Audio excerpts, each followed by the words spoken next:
오늘은 순종하는 자에게 복 주시는 하나님이라는 제목을 함께 말씀을 나누겠습니다. 우리가 함께 오늘 읽은 이 아브라함이라는 사람의 별명이 있습니다. 믿음의 조상이죠. 믿음의 조상 아브라함 이렇게 배웠습니다. 그런데 창세기 11장 후반부터 나오는 이 아브라함의 이야기를 읽다 보면 아니 실수도 많이 하고 넘어지기 일쑤이고 거짓말도 하고 자기 아내를 팔아 넘겨치우는 그런 이 몰상식한 인간이 어떻게 믿음의 조상일까? 왜 하나님이 이 사람을 믿음의 좋은 예시로 삼으셨는지 이해가 안 갈 때가 너무나 많습니다. 진짜 솔직히 여성 동지들 입장에서 생각해보면 아브라함 진짜 나쁜 놈이에요. 그런데 왜 하나님은 이 아브라함의 모습을 통해서 믿음의 조상이라는 그런 수식어까지 붙여줄 정도로 그렇게 믿음의 표본으로 삼으셨을까요? 우리는 아브라함의 겉모습을 통해서 드러나는 그런 모습이 아니라 하나님에 대한 순종과 마음의 방향, 마음의 경향성을 보고 하나님의 믿음의 조상이다라고 판단하셨음을 우리는 깨달을 수 있어야 합니다. 그래서 하나님은 왜 다른 어떤 것보다 믿음에 대해서 그렇게 기뻐하실까? 다른 그 어떤 것보다 왜 예수님은 제자들을 가리켜서 유대인들을 가리켜서 믿음 없음에 대해서 그렇게 책망하셨을까? 믿음은 왜 하나님을 기쁘시게 할까? 도대체 이 믿음이 무엇이기에 하나님은 이 믿음이라는 것을 높이 평가하실까? 그래서 우리는 이 믿음이라는 것에 대해서 아브라함을 통해서 조금 확실하게 정의를 내릴 수 있어야 됩니다. 단순하게 교회 잘 다니는 것이 믿음이 아니고 단순히 헌금을 많이 하는 것이 믿음이 좋은 것이 아니고 내가 열심히 헌신하는 것이 육체적으로 많이 헌신하는 것이 믿음이 좋은 것이 아님을 필요 조건은 되지만 충분 조건은 될 수 없는 그 교묘한 되게 오묘한 이 믿음이라는 세계에 대해서 제가 이분의 책을 좀 하나 소개를 시켜드리고 싶었습니다. 이제 서울여대 기독교학과의 장경철 교수님이라는 분이 계십니다. 참 많은 곳에서 이제 말씀을 전하시고 계신 분인데 장경철 교수님은 믿음이라는 것을 하나님을 향한 바른 자세로 정의를 내리고 있습니다. 물론 믿음이라는 것에서 정의를 내릴 수 있는 건 많습니다. 각자 나름대로 믿음에 대해서 정의를 많이 내릴 수는 있겠지만 이 장경철 교수님의 이 해석이 참 마음에 들어서 한번 가져와 봤습니다. 우리 삶에서 자세가 굉장히 중요합니다. 자세가 이렇게 삐뚤어져 있잖아요. 그럼 허리가 아파요. 그렇죠? 그리고 내가 관심이 가져 있는 그쪽에 꼭 저희는 우리의 몸의 방향을 틀게 되어 있습니다. 제가 팔꿈치 엘보가 나가기 전에 이제 볼링을 진짜 많이 쳤거든요. 제 개인 볼도 있습니다. 그래서 진짜 볼링 동호회에 들어가서 하고 싶을 정도로 너무 볼링이 좋았어요.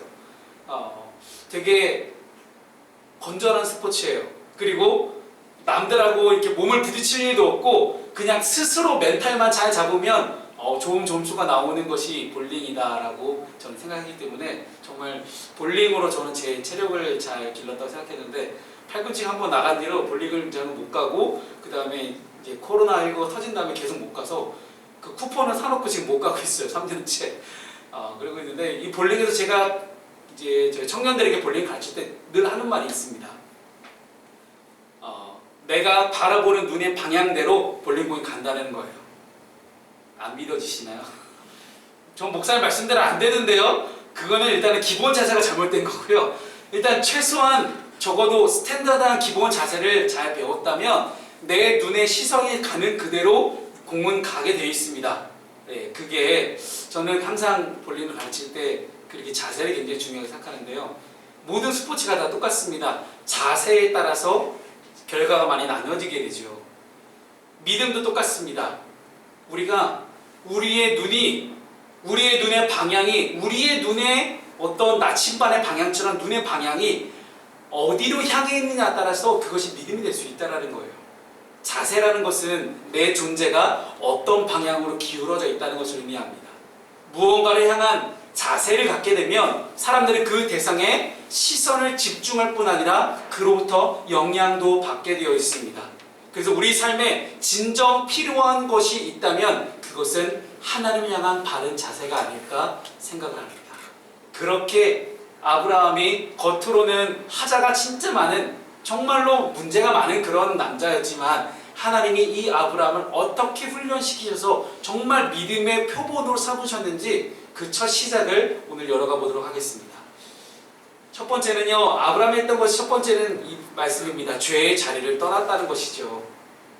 오늘 본문의 1절 말씀을 함께 우리 읽어볼까요? 1절입니다. 시작. 여호와께서 아브라함에게 이르시되 너는 너의 고향과 친척과 아버지의 집을 떠나 내가 내게 보여줄 땅으로 가라. 아멘. 아브라함의 믿음의 삶의 첫 번째 특징은 말씀을 따라가서 순종하기 위해서 순종하려고 하다 보니 죄의 자리를 떠날 수밖에 없었다는 사실이에요. 이제 오늘 본문의 4절에서도 그렇게 이야기하잖아요. 아브라함이 여호와의 말씀을 따라갔다라고 이야기하잖아요. 근데 말씀을 따라가려면 일단은 내가 현재 있는 그 자리를 털고 일어나야 돼요. 너의 고향과 친척과 아버지의 집을 떠나라. 고향이라는 것은 지정학적으로는 이제 말해보면 아브라함이 태어나서 지금까지 살아왔던 메소포타미아 문명의 강 하류쪽에 있는 지금의 이라크 지역의 우르 지역입니다. 그래서 비옥한 삼각지, 비옥한 초생딸 지역 이렇게 불려지는 그런 지역이고요. 그래서 그 당시 메소포타미아 문명 안에서도 가장 발달했던 지역이 이 아브라함이 살았던 우르라는 도시입니다. 그래서 지난주에 제가 사진으로 보여드린, 지난주에 안 오신 분들 못 보셨겠군요. 네. 우르라는 지역에 이제 거대한 이제 신전 같은 지브라트를 제가 보여드렸잖아요. 실제 지금도 있는 우르에 있는 지브라트였는데 그 지역의 특징이 우상 숭배가 굉장히 만연했습니다. 그리고 당연히 아브라함과 아브라함의 아버지였던 데라도 이 우상을 섬기는 그 우상을 깎아서 나무 우상을 깎아서 만들어서 그것을 팔아서 생계를 이어가는 그런 집의 사람들이었습니다. 그럼 우상을 깎아서 만들 정도면 적어도 그 우상을 섬기는 사람이라고 볼 수밖에 없어요. 왜? 내가 섬기는 신이 나에게 돈을 가져다 주니 당연히 그 신을 믿을 수밖에 없겠죠. 즉 1절 말씀이 의미하는 것은요, 아브라함이 그의 고향과 친척과 아버지의 집을 떠났다는 것은 우상을 숭배하고 세속적인 문화에 젖어있던 그 지역과 세속적인 관계로부터 완전히 벗어나고 과거의 삶을 완전히 청산하라는 이야기예요. 과거에 아브라함이 어떤 인생을 살아왔든지, 아브라함의 가문이 어떤 가문이었든지, 내가 어떤 인생을 살아왔든지 그 과거 비포는 중요하지 않다. 애프터의 삶이, 내가 자리를 떠난 그 이후의 삶이 하나님 정말 중요한 삶임을 우리에게 말씀하고 계신 것입니다. 그 관계가 가족이라 할지라도 죄악된 삶의 고리로 엮여 있다면 그것을 과감하게 끊어내라는 것입니다. 하나님께서는 아브라함에게 그 죄악된 세상에 머물러 있던 그 모든 삶을 청산하고 거룩한 삶, 거룩한 관계, 새로운 관계 맺음으로 나아오라고 이야기하시는 겁니다. 우상, 그 잘못된 신과 맺었던 그 관계를 끊어버리고 하나님과 관계 맺을 것들을 당당하게 하나님이 요구하셨던 겁니다. 그런데 그 하나님의 요구에 아브라함은 순종했던 거예요. 그래서 하나님께서 믿음이라고 인정해 주신 첫 번째는 죄의 자리를 떠나는 겁니다. 즉 회개하고 돌이키는 거예요. 아브라함에게서 이 순종이 절대 쉬운 결정이 아니었습니다. 여러분, 고향을 떠나는 것이 쉽습니까? 지난 주간에 설이었죠. 이제 설 때 이제 고향을 내려갔더니 저는 떠나는 게 쉬워요. 근데 지성이가 안 돼요. 왜냐, 할아버지 할머니가 다 원하는 대로 다 들어주거든요. 그리고 어제가 지성이 저희 생일이었거든요. 어제가 지성이 생일이었는데 생일이 껴있는 그 주간에 설이, 명절이 껴있다. 이거는 대박 치는 겁니다. 세뱃돈에 생일 이제 축하 용돈까지 겹쳐져가지고 솔직히 말씀드리면 지금 윤지성이 저보다 돈이 더 많아요. 제 통장 잔고보다 저 녀석이 더 많아요. 부럽더라고요. 자, 그래서 고향을 못 떠납니다. 지성이가 좀 더 놀면 안 되냐, 좀 더 여기에 머물러 있으면 안 되냐, 저는 조금 늦으면 차가 막히니까 차 막히는 게 싫어서 빨리 가자. 안 된다, 아빠 제발 조금만 더 있다 가자. 본토 친척 아비 집에 진짜 못 떠나는 친구입니다. 지금 고향의 개념이 많이 약해졌죠. 그런데 우리 부모님 세대만 하더라도 고향을 떠나는 건 절대 쉽지 않습니다. 고향이라는 것은 사회적인 유대관계일 뿐만 아니라 경제적 기반을 갖는 삶의 터전이었기 때문이에요. 특히나 우리나라가 농경사회였잖아요. 농경사회에서 땅을 기반으로 해서 땅에서 얻어지는 산물로 먹고 살았던 우리 아버지 세대에게는 땅을 떠난다는 것이 굉장히 위험한 일이었습니다. 또한 가족을 떠나는 건 어떨까요? 부모와 형제를 버리는 것, 새로운 인생을 살겠다고, 새로운 하나님, 새로운 신을 믿겠다고 부모와 형제를 등지고 떠나는 것은 불효일 수 있습니다. 그런데 아브라함은 그 어려운 순종을 감당했습니다.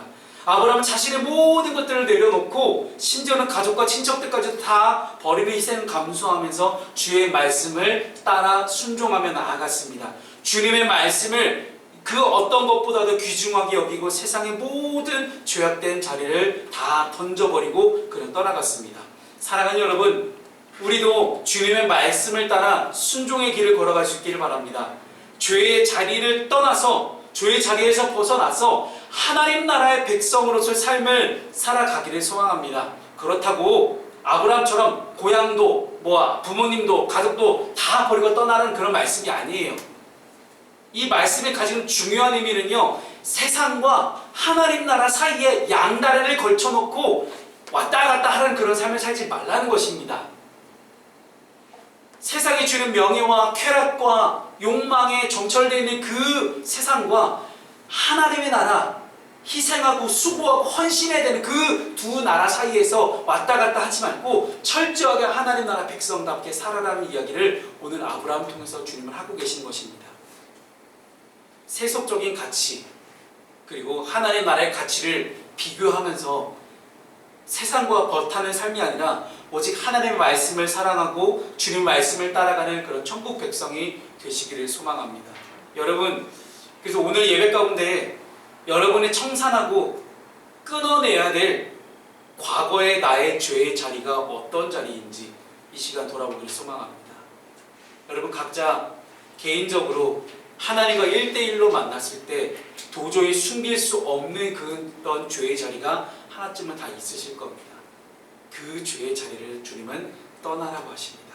늘 벗어나고 싶어 하지만, 노력하지만 다시 끌려가는 그 자리, 돌이키고 회개하지만 다시금 어느 순간 내가 머물러 있는 그 죄의 자리, 그 자리를 완전히 끊어내려고 하는 그런 결단과 노력이 우리에게는 필요합니다. 그것이 믿음입니다. 다른 것이 믿음이 아니에요. 과거의 죄의 자리를 끊어내려고 하는 그 노력, 그것을 주님은 믿음이다 라고 말씀하십니다.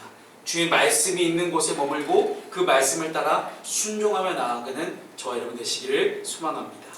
이렇게 죄의 자리를 떠났으면 그 다음 해야 될 것이 있습니다.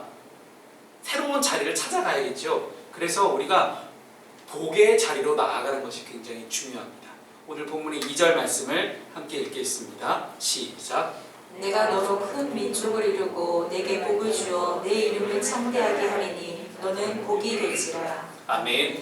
믿음으로 나아가는 순종의 두 번째 단계, 아브라함의 순종의 모습, 믿음의 모습을 바라보면서 우리는 하나님의 복을 쫓아서 살아가는 그런 삶이 어떤 모습인지 우리는 오늘 보게 됩니다. 하나님께서 아브라함에게 약속을 주시는데 어떤 약속을 주시느냐? 그것은 복을 주시고 아브라함 이름을 창대하게 하시겠다는 거예요.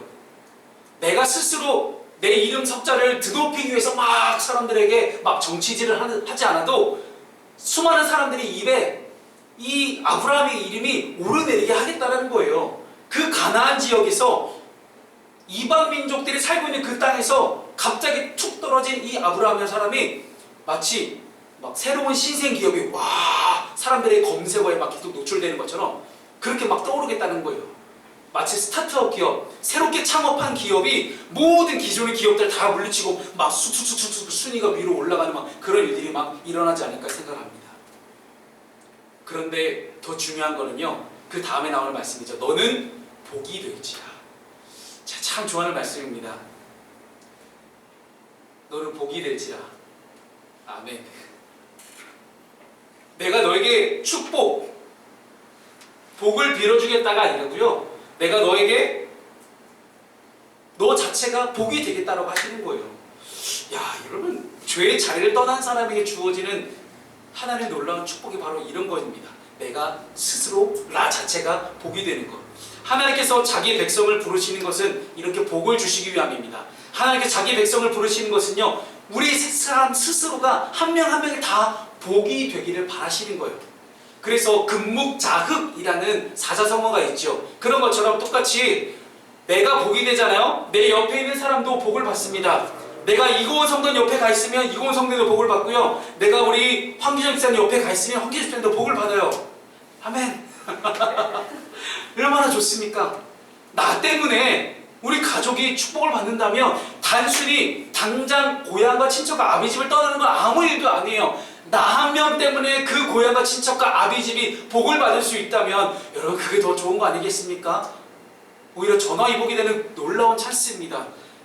그래서 하나님께서 아브라함을 부르셔서 죄의 자리에서 갈대아 우르의 그 우상을 깎아 만드는 그 말도 안 되는 그 일들을 하면서 생계를 이어갔던 이 아브라함이 우상을 깎아 만드는 그 인생을 살아갔으면 절대 만들 수 없었던 수많은 재산과 또 자녀의 축복과 하늘의 별과 같이 결국은 아브라함의 후손에서 예수 그리스도가 나오잖아요. 그런 가문의 엄청난 놀라운 축복까지 얻을 수 있었던 중요한 배경은 일단 죄의 자리를 떠나고 복의 자리로 나아갔다라는 거예요.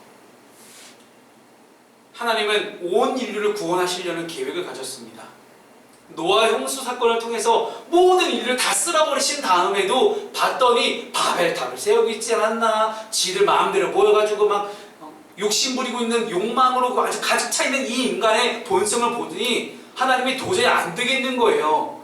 그래서 한 명을 선택해서 하나님은 그 사람을 통하여서 모든 열방이, 모든 민족이 하나님께로 돌아올 일들을 꿈꾸시고 계획하셨습니다. 그리고 아브라함은 그 하나님의 계획 속에서 구원과 축복의 통로가 되었습니다. 아브라함은 그 순종하면서 그 복을 따라가고 하나님의 계획에 참여할 수 있는 그런 놀라운 사람이 됩니다. 여러분, 가장 위대한 축복은 무엇인지 아십니까? 내가 복이 될 수 있는 중요한 비결, 나 스스로가 복이 될 수 있는 중요한 키워드 열쇠는요, 내가 하나님의 계획에 참여하는 거예요. 너는 먼저 그의 나라와 그의 의를 구하라고 말씀하지 않으십니까? 내가 하나님께 우선순위를 두고 내가 하나님의 계획에 참여해서 하나님의 하시는 원대한 계획을 함께 따라가고 순종하고 동참하고 함께 하나님과 이 일을 이루어가다 보면 자연스레 모든 필요한 것들을 하나님이 다 공급하시겠다라는 놀라운 축복의 말씀입니다. 그래서 이 창세기 12장 1절부터 3절까지 이어지는 이 축복의 말씀은 하나님이 아브라함을 통해서 계획하신 것이 무엇인지 확실하게 드러내는 말씀입니다. 결국 아브라함을 통해서 땅의 모든 족속이 복을 얻는 것이 하나님이 아브라함을 부르신 결정적인 이유였습니다. 그러므로 하나님의 사람, 하나님의 백성, 즉 우리 푸른숲교회 성도들은 아브라함 같은 사람이 될 때 어떻게 되겠습니까? 하나님의 백성은 모두가 선교사입니다.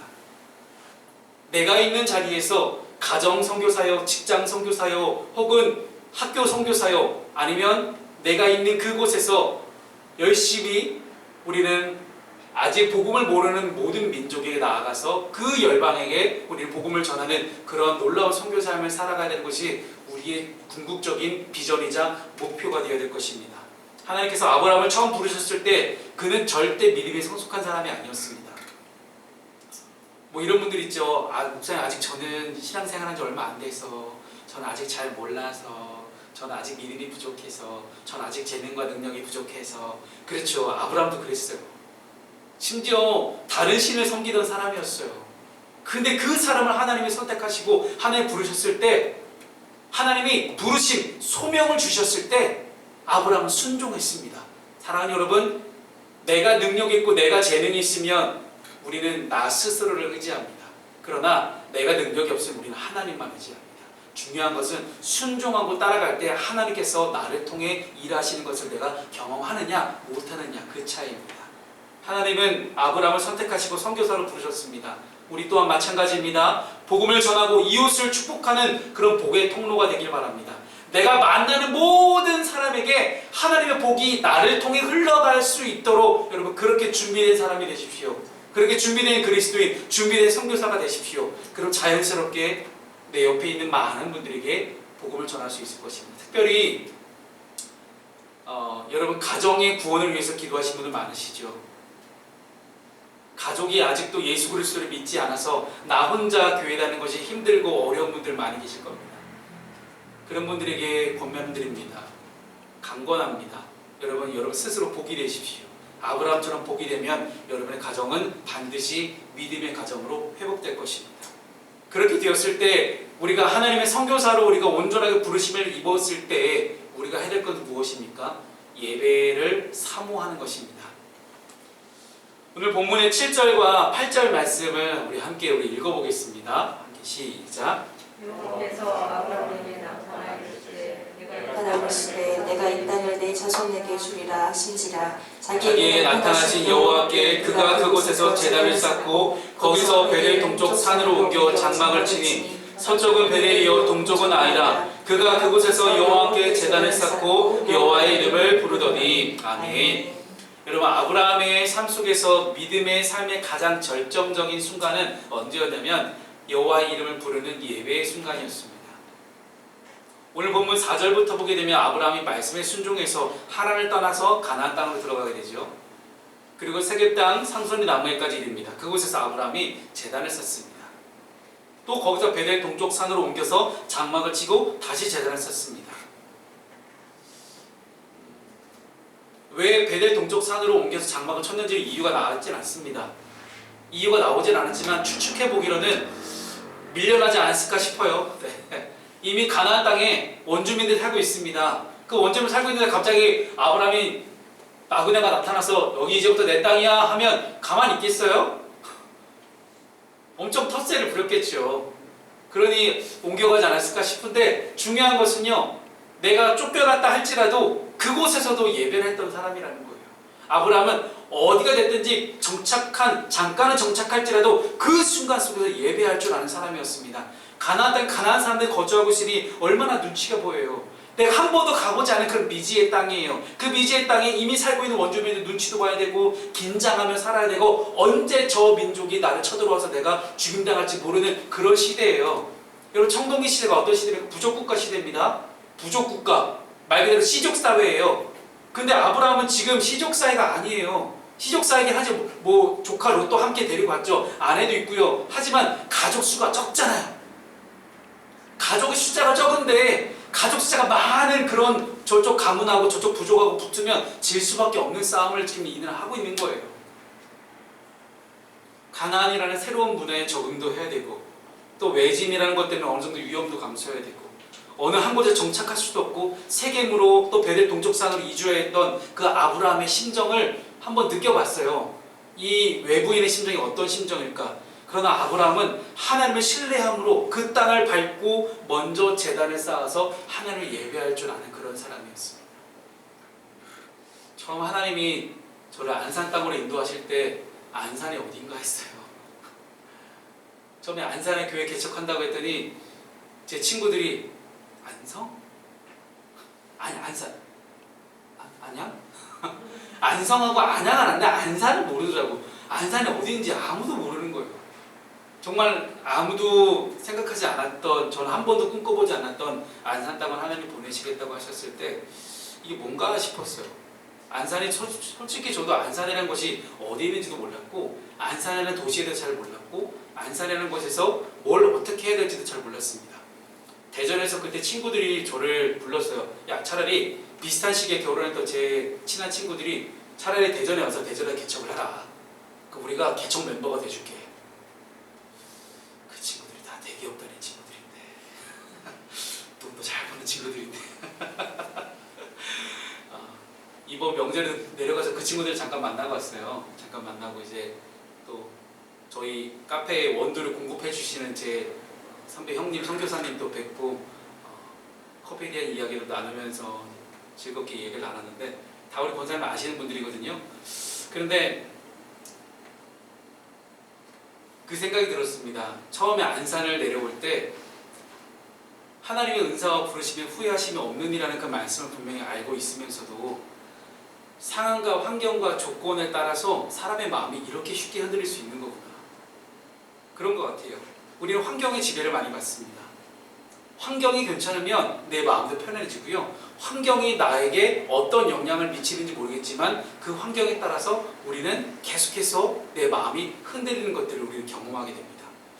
두렵고 낯선 그런 상황이 우리에게 찾아오게 되면 우리는 근심하게 되고요. 불안하게 됩니다. 그리고 하나님을 예배하지 못합니다.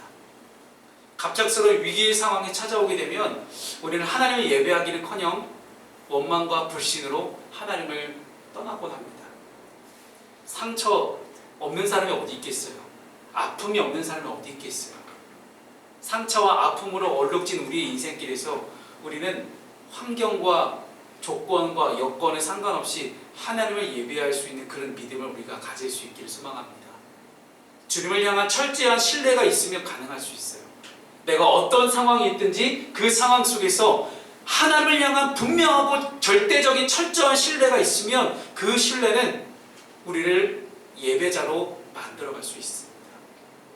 그래서 교회를 개척한 이후에 참 많은 시도들 해봤고 여러 가지도 많이 해봤고, 그러나 정말로 중요했던 것은요, 하나님이 이 땅에 교회를 세우시고 하나님이 안산 땅에 푸른속 교회를 세우신 이후에 푸른속 교회를 통해서 정말 하시고 싶어 하시는 하나님의 사역이 무엇인가에 대해서, 그 부르심에 대해서 확실하게 깨달았을 때 그 하나님을 철저하게 신뢰하는 것이었습니다. 누가 있든지 없든지 사람이 많고 적음을 떠나서 그저 내가 있는 자리 가운데서 하나님 나를 부르신 그 자리에서 내가 예배하며 살아가는 것, 그렇게 예배하며 살아갈 때 하나님이 그 예배하며 살아가는 그 사람의 마음을 믿음으로 보시는구나 라는 것들을 깨닫기 시작했습니다. 여러분, 선교의 끝에는 뭐가 세워질까요? 선교의 끝에는 교회가 세워지지 않습니다. 선교의 끝에는 예배만 남습니다. 예배하는 사람도 아니고요, 건물도 아닙니다. 선교의 끝에는 항상 예배만 남습니다.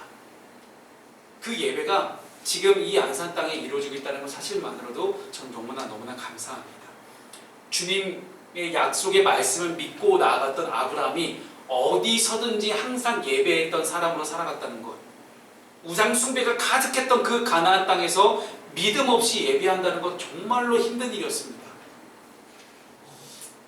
제가 군대에 있을 때 저희 부대원, 저희 소대원 전체가 아무도 예수 믿는 사람이 없었어요. 간부들도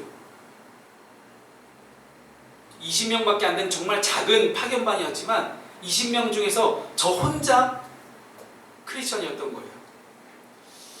혼자 믿음 지킨다고, 혼자 신앙 지킨다고 술 안 먹고, 모두 부대 예식할 때 술 안 먹고 여기서 계속 버티고 있고, 버티는 저에게 찾아와서 주임원사는 여기 이 안쪽을 꼬집고 있고, 여기 꼬집자면 티가 안 나요.